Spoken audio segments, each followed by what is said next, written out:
es la piedra Rosetta. Fue la clave para comprender los jeroglíficos egipcios y es uno de los tesoros más preciados y valiosos del Museo Británico. La inscripción en la piedra Rosetta es un acuerdo fiscal entre los sacerdotes y qué faraón egipcio. Y si todo lo que creíamos entender del pasado fuera solo la superficie. Durante más de 2 milenios, un único artefacto ha ocupado un lugar central en la historia de la humanidad.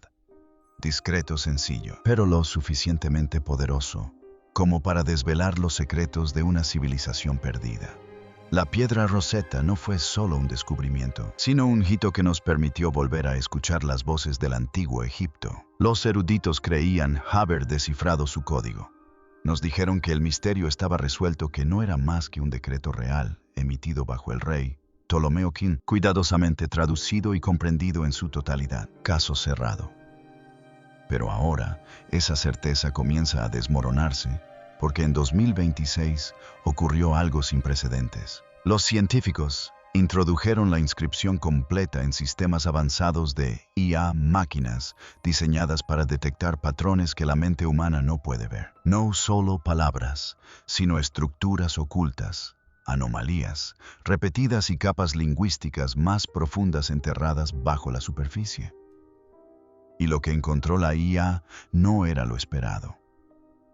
Inconsistencias sutiles, repeticiones extrañas, frases codificadas que no coinciden con un simple decreto político. Algunos investigadores creen ahora que la piedra podría contener un segundo mensaje, uno que nunca estuvo destinado a ser fácilmente comprendido o tal vez nunca debió ser encontrado. Antes de continuar, dale a me gusta y suscríbete, porque lo que viene a continuación podría cambiar por completo nuestra perspectiva de la historia. Cuando la piedra Rosetta fue catalogada por primera vez, tras ser extraída de la ciudad egipcia de Rosetta y entregada posteriormente a las tropas británicas en 1801, se la describió simplemente como una piedra negra con 3 inscripciones. Esa descripción por sí sola daría lugar a un largo malentendido sobre su verdadera naturaleza. Y como veremos, la incomprensión parece perseguir a esta piedra a todas partes. Una vez que llegó a Londres, la gente quiso que la escritura antigua fuera más visible. Se frotó tiza blanca sobre las letras talladas para resaltar las inscripciones. Luego, para proteger la superficie del contacto constante de los visitantes curiosos, se recubrió con una capa de cera de carnauba. Esta capa intensificó drásticamente el color, haciendo que la piedra pareciera casi completamente negra. Por este motivo, durante muchos años, se creyó erróneamente que estaba hecha de basalto negro. Siglos después, cuando la piedra fue limpiada en 1999, se eliminaron finalmente todos esos añadidos iniciales. Y lo que se reveló sorprendió a todos. El tono gris oscuro de la roca reapareció junto con el brillo natural de su superficie cristalina. Una tenue pero llamativa veta rosa que recorría la esquina superior izquierda también se hizo visible por primera vez. Los geólogos la compararon con muestras de roca de Egipto y descubrieron que coincidía estrechamente con la granodiorita de una pequeña cantera en Gebel Tingar, en la orilla oeste del Nilo, cerca de Elefantina, en la región de Asuán. La veta rosa era una característica conocida de la granodiorita de esa zona, lo que dejaba pocas dudas sobre su verdadero origen. La piedra en sí es un bloque grande y pesado. Mide aproximadamente 1 metro de alto, 63 centímetros de ancho y tiene un grosor de poco más de 28 centímetros.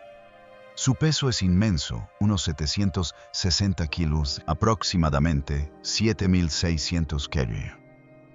Para ser un objeto de apariencia tan sencilla, su presencia física es abrumadora. Lo que hace que la piedra sea tan extraordinaria son los 3 tipos de escritura diferentes tallados en su superficie. La parte superior contiene jeroglíficos egipcios antiguos, escritos en una forma llamada egipcio medio, un estilo anticuado casi arcaico, incluso para la época, elegido específicamente para textos religiosos y formales. Debajo, la segunda sección está escrita en escritura demótica, la forma escrita común del egipcio, utilizada durante el período ptolemaico, que refleja mucho más fielmente el lenguaje hablado de la vida cotidiana. Finalmente, en la parte inferior, la tercera sección está escrita en griego antiguo, la lengua administrativa de Egipto, bajo el dominio ptolemaico. Pero aquí hay algo que la IA señalaría más tarde como significativo. La piedra que vemos hoy es solo un fragmento de algo mucho mayor. La sección jeroglífica superior es la que más ha sufrido. Solo las últimas 14 líneas permanecen visibles y todas presentan daños. La sección demótica central se ha conservado mejor, con 32 líneas aún legibles. La sección griega, en la parte inferior, es la más completa con 54 líneas, aunque incluso estas se desvanecen hacia un borde diagonal discontinuo. Al comparar la piedra Rosetta con estelas similares del mismo periodo en particular, el decreto de Cánopo del 238 a.C., los estudiosos estimaron que la piedra original habría sido casi 30 centímetros más alta. Esa sección faltante habría contenido entre 14 y 15 líneas adicionales de jeroglíficos. Guay por encima de ese texto. Otras estelas de este tipo solían presentar una escena tallada que mostraba al rey siendo presentado a los dioses con un disco alado encima, el símbolo protector tradicional de la autoridad divina. La piedra Rosetta, tal como se conserva, carece de todo eso. Esos elementos simplemente han desaparecido, lo que plantea una cuestión a la que la IA volvería más adelante. ¿Qué más podría faltar para entender lo que la IA encontró oculto en el texto? Primero debemos entender lo que dice oficialmente el texto y las circunstancias en las que fue escrito, porque la versión oficial y la versión real resultan ser muy diferentes. La gran losa de piedra fue erigida en honor del rey Ptolomeo Fin tras su coronación. El decreto grabado en su superficie no era una declaración del propio rey. Fue emitido por una gran asamblea de sacerdotes que se reunieron en la antigua ciudad de Menfis. Registraron la fecha tanto en el calendario macedonio como en el egipcio, situando el evento el 27 de marzo del año 196 a.C., el 9º año del reinado de Ptolomeo. El decreto nombró a los sacerdotes oficiantes, honró a las mujeres veneradas de la dinastía real y elogió la generosidad del joven rey. Pero algo ya no cuadra del todo. En el texto aparece una segunda fecha.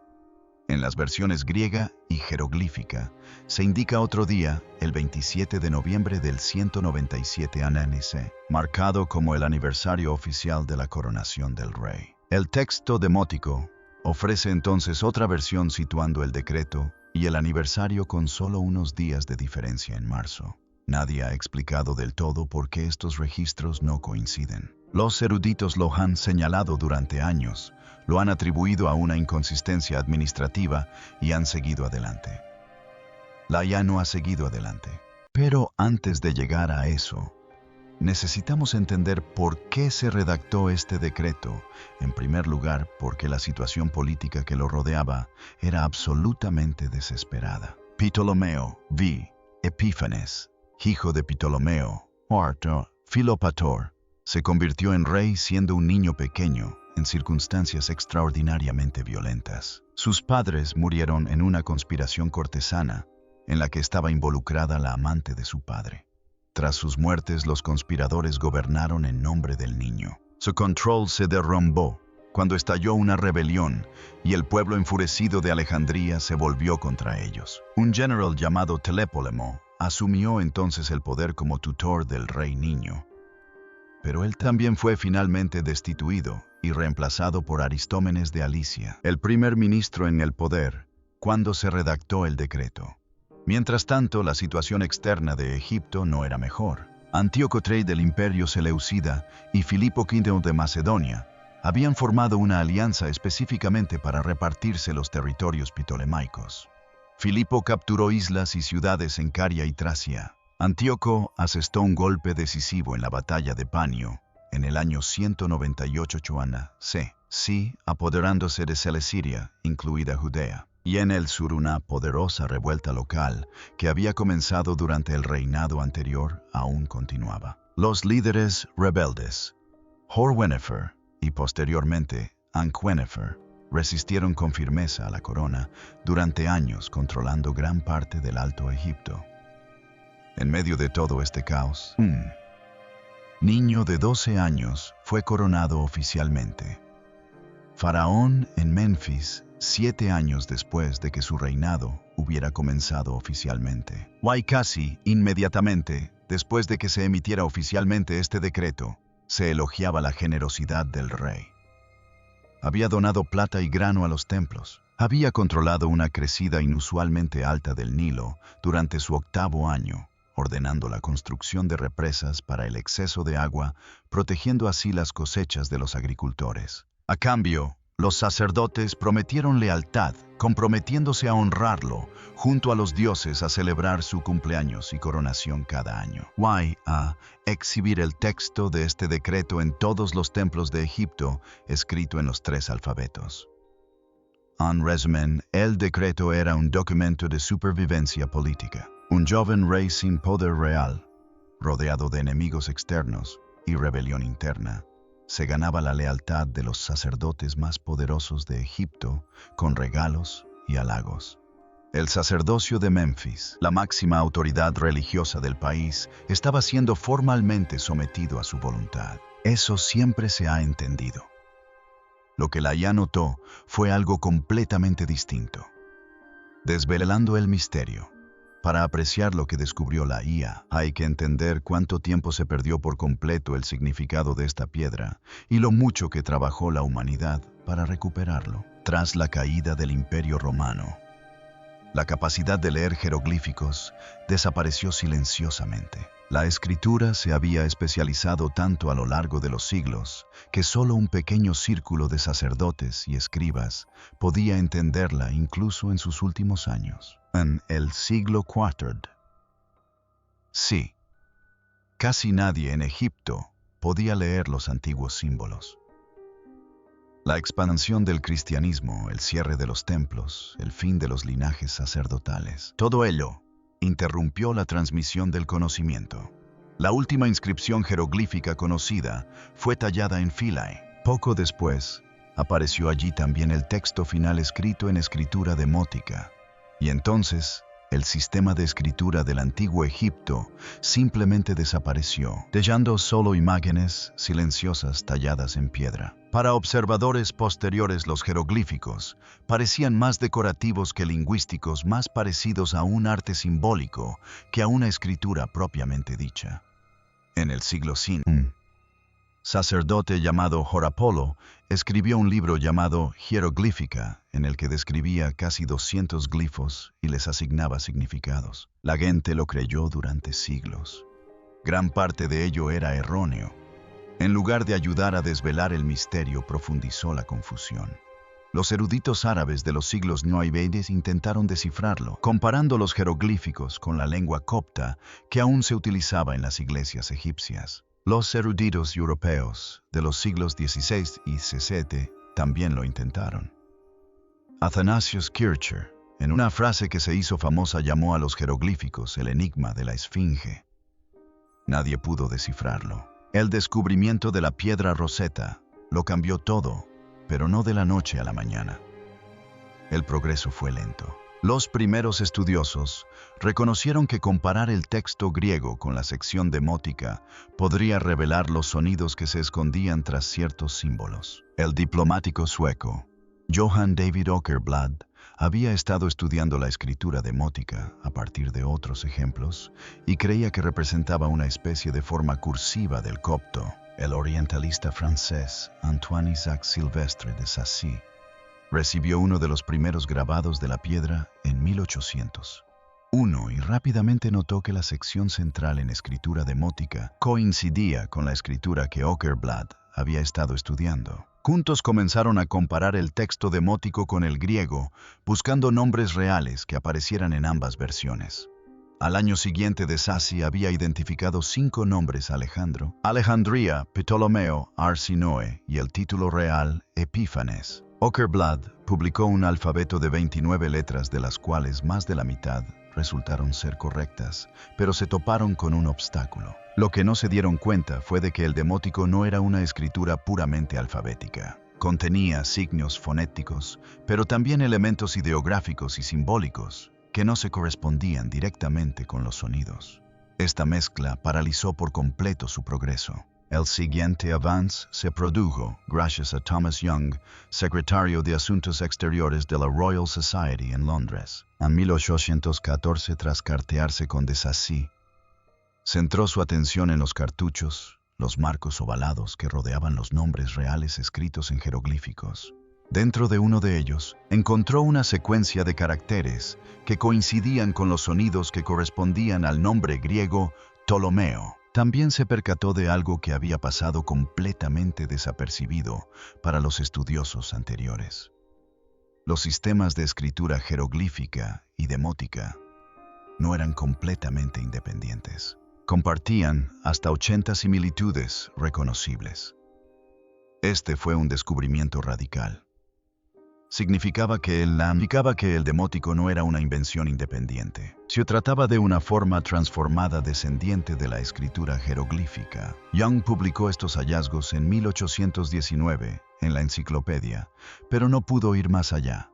El gran avance, la clave definitiva, provino de Jean-François Champollion, un profesor de Grenoble con una extraordinaria pasión por el antiguo Egipto. En 1822, examinó copias de inscripciones del obelisco de Philae, donde William John Bankes había identificado los nombres Ptolomeo y Cleopatra. A partir de estas, Champollion identificó los caracteres fonéticos que formaban la palabra Cleopatra, y utilizando estos datos, junto con los nombres extranjeros de la piedra Rosetta, rápidamente elaboró un alfabeto de jeroglíficos fonéticos. El 14 de septiembre de 1822, presentó sus hallazgos a la Academia Real de Inscripciones y Letras de París. En una carta detallada que escribió ese mismo día a la secretaria de la Academia, expuso el descubrimiento con extraordinaria precisión. La clave residía en lo siguiente: los jeroglíficos fonéticos se utilizaban no solo para nombres griegos, sino también para nombres egipcios. Esto se confirmó cuando reconoció los nombres de Ramsés y Tutmosis dentro de los cartuchos en Abu Simbel al año siguiente. Con esa confirmación, Champollion fue más allá de la propia piedra Rosetta. Basándose en docenas de otros textos, comenzó a elaborar una gramática completa del egipcio antiguo y un diccionario de jeroglíficos. Murió en 1832, pero su trabajo fundamental le aseguró un lugar como el hombre que realmente desveló lo que había permanecido en silencio durante 15 siglos. Tras Champollion, los eruditos continuaron perfeccionando las traducciones de la piedra Rosetta en los 3 alfabetos. Los egiptólogos alemanes elaboraron traducciones latinas revisadas en la década de 1850. La primera traducción al inglés apareció en 1858. Continuaron los debates sobre cuál de las 3 versiones, la griega, la demótica o la jeroglífica, representaba el decreto original. Algunos argumentaban que el texto griego era el principal, redactado por la administración ptolemaica. Otros insistían en que la versión jeroglífica transmitía un significado religioso más profundo. Otros sugirieron que las 3 traducciones se crearon simultáneamente, cada una con un tono y un público ligeramente diferentes. Lo que nadie ponía en duda era que las traducciones estaban prácticamente completas. La piedra había sido descifrada. El misterio estaba resuelto. O eso creían todos, hasta que la IA analizó la situación con más detenimiento. La revelación sobre la IA. Aquí es donde la historia da un giro verdaderamente inquietante. Cuando los investigadores finalmente sometieron la inscripción completa de la piedra Rosetta a sistemas avanzados de lenguaje basados en IA. Herramientas entrenadas no solo con idiomas conocidos, sino también con patrones lingüísticos profundos en miles de textos, algo inesperado comenzó a suceder. La IA no solo tradujo, sino que cuestionó. Empezó a señalar detalles que los expertos humanos habían pasado por alto o simplemente habían descartado. El primero fue el extraño problema de las fechas que no coincidían. Durante años, los estudiosos notaron que las secciones griegas jeroglíficas y demóticas no coincidían perfectamente, pero la mayoría asumió que se trataba solo de un error menor. La IA vio algo muy diferente. Reconoció esta discrepancia como un patrón deliberado, utilizado con frecuencia en textos antiguos, diseñados para transmitir dos mensajes a la vez, uno obvio y otro oculto para un público completamente diferente. Luego vino un descubrimiento más profundo. Cuando la IA se centró en la sección jeroglífica, la parte más sagrada y compleja del texto, encontró frases que no aparecen en ninguna otra inscripción real de esa época. No se trataba de errores fortuitos, sino de construcciones precisas e intencionadas. Why? Al compararlos con los escritos religiosos del antiguo Egipto, coinciden bastante en el tono y la estructura de los textos de advertencia. Mensajes escritos en épocas en que una civilización temía estar al borde del colapso. En otras palabras, esto podría no haber sido simplemente un elogio a un rey. Podría haber sido una advertencia. Pero el hallazgo más inquietante llegó después. La IA detectó referencias numéricas y de calendario inusuales, ocultas en el texto, especialmente en las secciones que describen cómo el rey Ptolomeo V controlaba el Nilo y protegía la tierra. A primera vista parecían ordinarias, pero al contrastarlos con datos astronómicos de la época, apuntaban a una secuencia de acontecimientos, desastres naturales, inestabilidad política e incluso señales celestiales que los sacerdotes podrían haber estado siguiendo muy de cerca, no simbólicamente, sino literalmente. En el año 196 a.C., los sacerdotes que crearon esta inscripción vivían en medio del caos. Egipto era inestable. Las rebeliones se alzaban. Las potencias extranjeras se acercaban. El mundo que creían divinamente ordenado se desmoronaba ante sus ojos. Y no se trataba de gente común. Eran las personas más instruidas y con mayor conciencia espiritual de su época. Así que en lugar de simplemente redactar un decreto real, es posible que hayan hecho algo mucho más premeditado. Codificaron un mensaje. Un mensaje que no podían expresar abiertamente, pero que no podían permitirse el lujo de perder. Si ese mensaje se refería a la eventual caída de Egipto ante Roma, o a algo mucho más importante, algo que creían que tendría repercusión mucho más allá de su propia época, sigue siendo objeto de debate. Pero una cosa está quedando clara. Durante más de 200 años, los eruditos solo leyeron la superficie.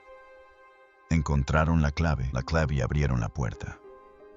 Pero según la IA puede haber algo oculto tras ella. Otra capa cuidadosamente colocada allí por los propios sacerdotes. Una cámara oculta llena de significado esperando el momento adecuado para ser descubierta.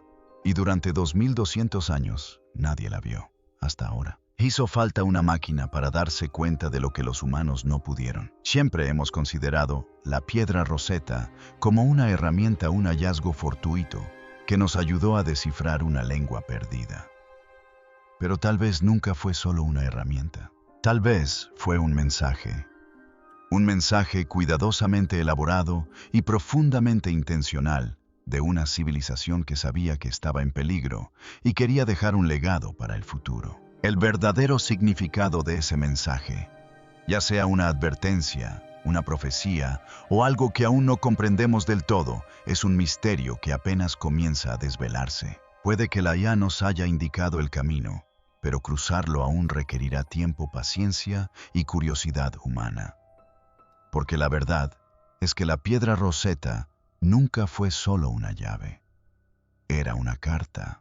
Tal vez apenas ahora estamos aprendiendo a leerla. Si esto te ha fascinado, no olvides darle a me gusta y suscribirte. Porque cuanto más profundizamos, más claro se vuelve todo. La historia aún esconde secretos que ni siquiera hemos empezado a descubrir.